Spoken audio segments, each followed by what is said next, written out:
Alors, si donc tu connais Jésus, estime-toi heureux, parce que quand il rencontre la vie d'un être, c'est pour juste la changer.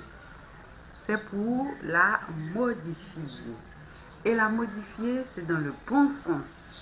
Il ne va pas t'appeler à t'enterrer dans un gouffre. Non. Quand Jésus appelle, il appelle pour que tu sois heureux. Heureux.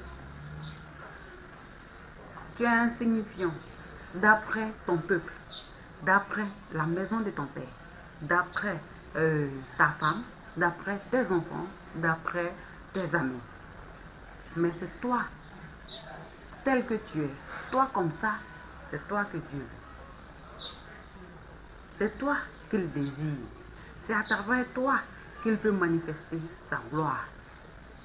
En te donnant du boulot, il manifeste sa gloire.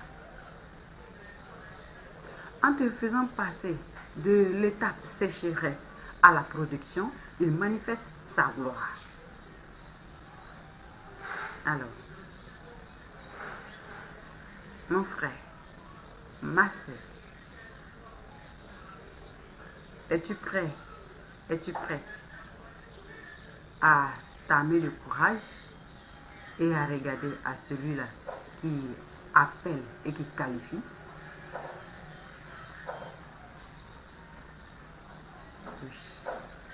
Celui qui qualifie, qui il appelle. Qui il appelle.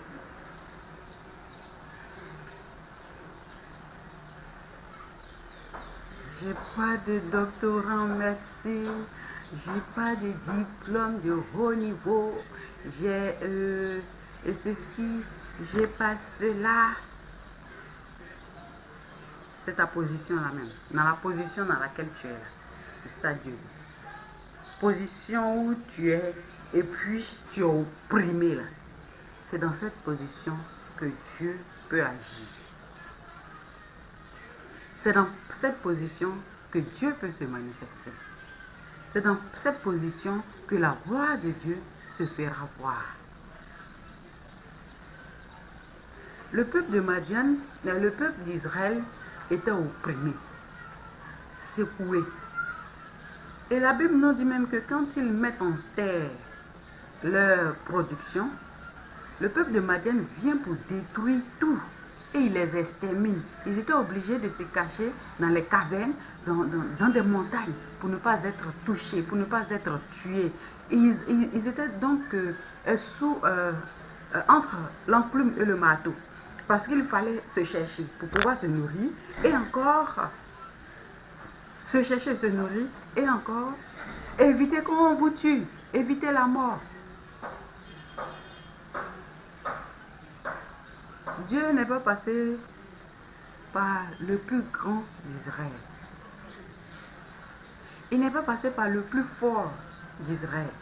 Il a choisi Gédéon. Quelqu'un qui certainement était un petit fabricant de fromage, un petit semeur. Ses pères sont là, donc les plus vigoureux. Les gardiens des dieux Baal, certainement les plus forts. Dans le peuple d'Israël, il y avait aussi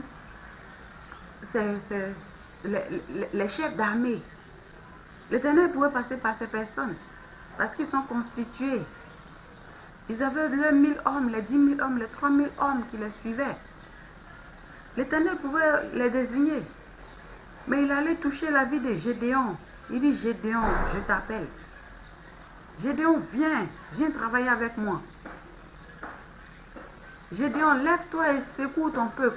Ce courage que tu as en toi et que tu ne montres pas aux autres, moi je l'ai vu.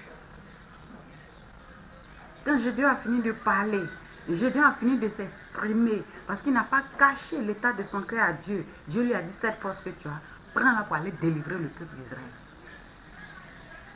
Certainement que tu as cette force, tu as assis. Tu as cette connaissance, tu as assis. Tu as cette manière, cette force d'action, mais tu as assis. C'est ton potentiel que Dieu exploite. C'est ton potentiel que Dieu veut exploiter, disons. Ce que tu as et que tu t'es. Voyons par la suite. La Bible nous dit que pour détruire l'autel de Baal et le pieu sacré, Gédéon a attendu la nuit. Il a attendu que les gens aillent dormir pour pouvoir le faire avec 10 hommes, 10 de ses serviteurs, les gens de la maison de son père, pour pouvoir détruire cela. Parce qu'il sait que si c'est la journée, oh là là, en même temps ils vont finir avec lui. Mais la sagesse a voulu aussi que il attende la tombée de la nuit. Et il l'a fait.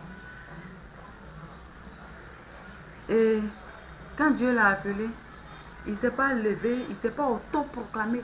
Je suis là, c'est moi que Dieu veut, c'est moi je suis ceci, c'est moi je suis cela. Non, pas du tout. Si nous comprenons bien dans le passage où son père est intervenu, le peuple est venu dire, fais sortir ton fils. Ça veut dire qu'il est resté sous coupole de son père. Il est resté dans la maison de son père.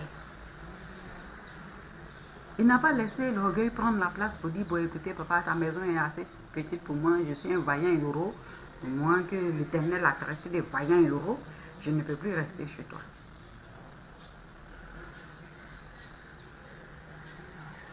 L'Éternel appelle. L'Éternel qualifie qui il appelle.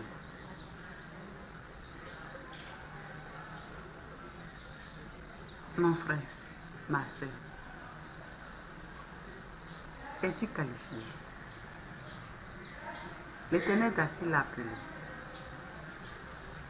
L'Éternel qualifie qui il appelle.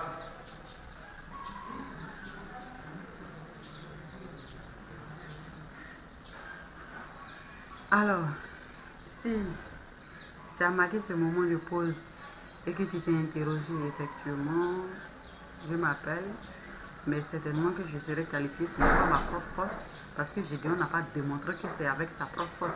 Il a démontré que c'est l'Éternel qui doit être devant. Il lui a dit, si tu veux être, si je dois être sûr vraiment que c'est toi qui m'envoies, c'est toi qui veux que je sois au devant de ce peuple-là, s'il te plaît, montre-moi quelques prodiges.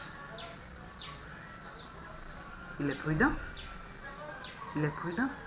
Il ne s'est pas dit, oh, le Seigneur m'envoie, je fais ce que je veux, je fais comme je veux. De toutes les façons, je sais que Dieu est avec moi.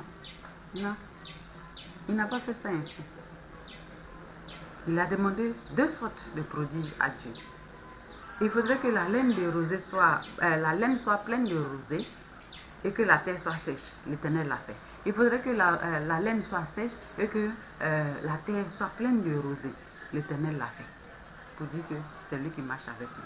Mon frère, si Dieu t'a appelé, demande-lui la qualification. Si tu as appelé à diriger un peuple, demande la qualification à Dieu.